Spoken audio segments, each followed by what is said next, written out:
शिखा मिश्रा और आप देख रहे हैं एबी न्यूज।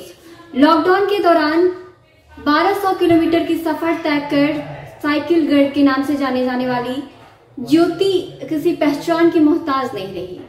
ज्योति ये वही ज्योति है जो लॉकडाउन के दौरान अपने बीमार पिता को साइकिल से अकेले लेकर गुरुग्राम से दरभंगा तक आई थी, और ये वही ज्योति है जिसे अमेरिका के पूर्व राष्ट्रपति डोनाल्ड ट्रंप की बेटी इवांका ट्रंप ने ट्वीट कर इसके हिम्मत को खूब सराहा था।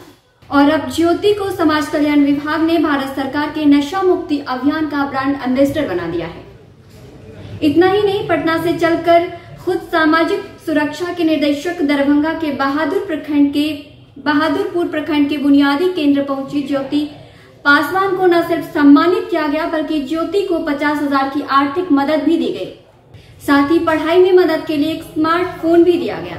वहीं साइकिल गर्ल ज्योति के साथ आए उनके पिता मोहन पासवान को भी सम्मानित किया गया। सामाजिक सुरक्षा के निदेशक दयानिधि पांडे ने ज्योति की हिम्मत की खूब तारीफें भी की। साथ ही उसे भारत सरकार के नशा मुक्ति अभियान का ब्रांड एम्बेसडर बना दिया है। उन्होंने बताया कि ज्योति की कीर्ति अब पूरे देश में फैल गई है, इसीलिए रियल हीरो को ब्रांड एम्बेसडर बनाया गया है। अभी के लिए बस इतना ही। बने रहिए एबी न्यूज के साथ।